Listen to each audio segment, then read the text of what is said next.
नमस्कार, मी पंजाब डक. आज आहे 13 ऑगस्ट 2026. तर आज 13 ऑगस्ट पासून राज्यात काय परिस्थिती राहणार आहे पावसाची. तर 13, 14, 15 आणि 16, 17 ऑगस्ट पर्यंत राज्यात विखुरलेल्या स्वरूपाचा भाग बदलत पाऊस पडणार आहे. सर्वदूर काही पडणार नाही म्हणून हा अंदाज सर्वप्रथम लक्षात घ्यायचा. फक्त राज्यात काही भागातच आणि काही जिल्ह्यातच पाऊस पडणार आहे आणि त्या भागाचं नाव सांगतो. राज्यामध्ये फक्त ह्या 17 ऑगस्ट पर्यंत नागपूर, भंडारा, गोंदिया, चंद्रपूर, यवतमाळ, अमरावती, अकोला, बुलढाणा, त्याच्यानंतर जळगाव, धुळे, नंदुरबार आणि मालेगाव ह्या पट्ट्यामध्ये काय होणार आहे. 2 कमी दाबाचे पट्टे आहेत. आता एक चाललाय आणि परत त्याच्या पाठीमागे आणखीन एक कमी दाबाचा पट्टा आहे. ते मध्य प्रदेशकडे जात असल्यामुळं त्याच्यामुळे ते सीमालगत त्या जे जिल्हे आहेत त्याच्यामुळे त्या भागामध्ये जे महाराष्ट्राचे सीमालगतचे जिल्हे आहेत मग त्या जिल्ह्यामध्ये काय होणार आहे. 17-18 ऑगस्ट पर्यंत तिकडल्या पट्ट्यामध्ये मात्र ते पाऊस जोराचा पडणार आहे, शेतात पाणी साचणारा पडणार आहे म्हणून हा अंदाज लक्षात यायचा.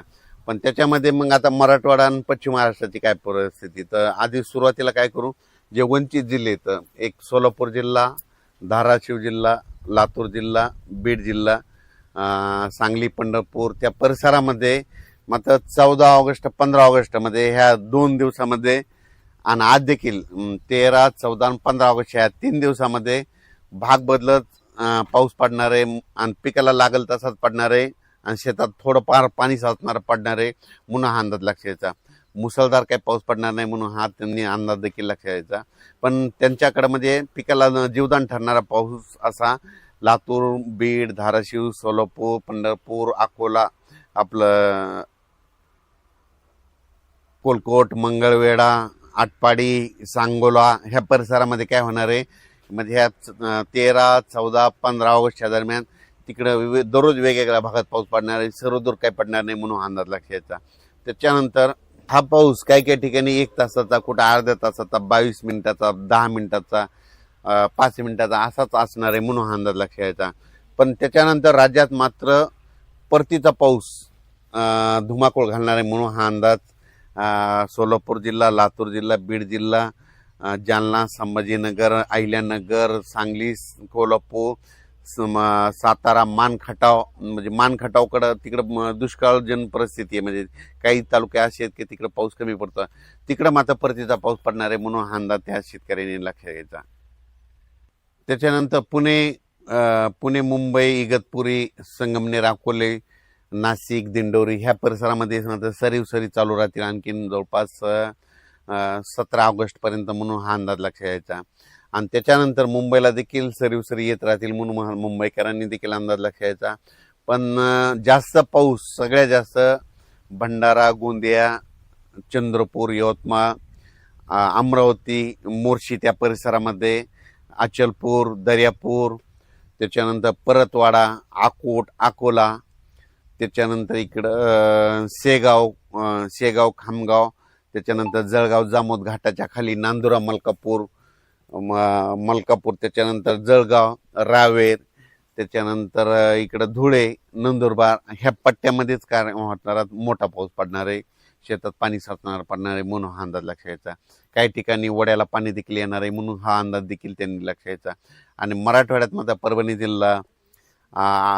जिल्हा, बीड जिल्हा, लातूर जिल्हा, धाराशिव जिल्हा, नांदेड, हिंगोली, वाशिम ह्या परिसरामध्ये आज देखील 13 ऑगस्टला दुपारनंतर विखुरलेल्या स्वरूपाचा संध्याकाळी पाऊस पडणार आहे म्हणून हा अंदाज लक्षात यायचा. आता मी माझ्या शेतात असल्यामुळं मी जे सोयाबीन 30 जूनला पेरलेलं होतं तर ते तुम्हाला दाखवतं कसं आलेलं आहे. आणि आपली 30 जूनची सोयाबीनची पेरणी हिला कंप्लीट आजच्यानं 42 दिवस पूर्ण होऊन आजचा 43वा दिवस आहे.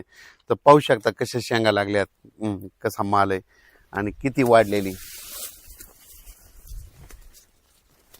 ही बघा असे गुच्छ लागलेले आहेत. 1, 2, 3, 4, 5, 6, 7, 8, 9, 10, 11, 12, 13, 14, 15 असे सोयाबीनला गुच्छ आहेत. हे पाहू शकता. आता हे शेंगा तयार झाल्या. 1, 2, 3, 4, 5, 6, 7, 8, 9 प्रत्येक गुच्छाला 9 शेंगा येतात. हे संपूर्ण असा प्लॉट आहे. याला एकदा खत दिलेलं आहे, TSP दिलेला आहे.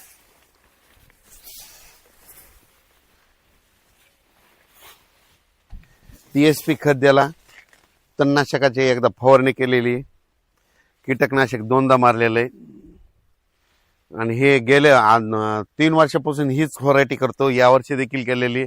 यावर्षी वाटते की विक्रम ॲव्हरेज येईल, कारण की 17 एकर असाच प्लॉट आहे जबरदस्त.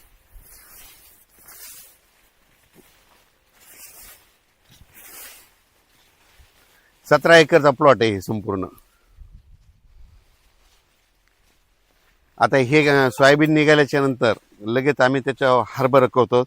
2च पिकं घेतो, कारण की सोयाबीनचं बियाणं घरचं, हरभऱ्याचं घरचं. तर ह्या सोयाबीनला 1 2 3 4 5 6 7 8 9 10 असे गुच्छे येतं.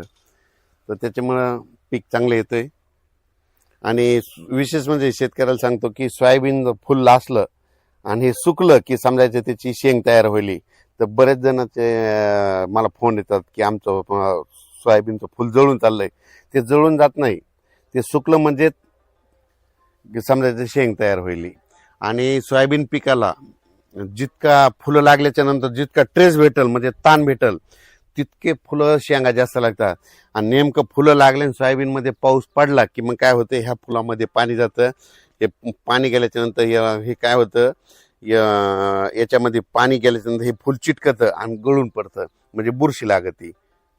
त्याच्यामुळं जितका ट्रेस भेटल, ऊन जितकं चांगलं राहील, तितकं सोयाबीनला उतार चांगला येतं.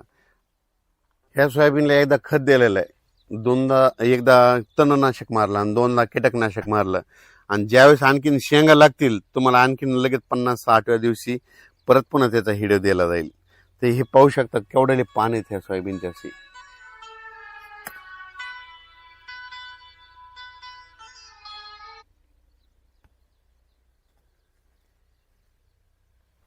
हे संपूर्ण 17 एकर आहे असं सोयाबीन.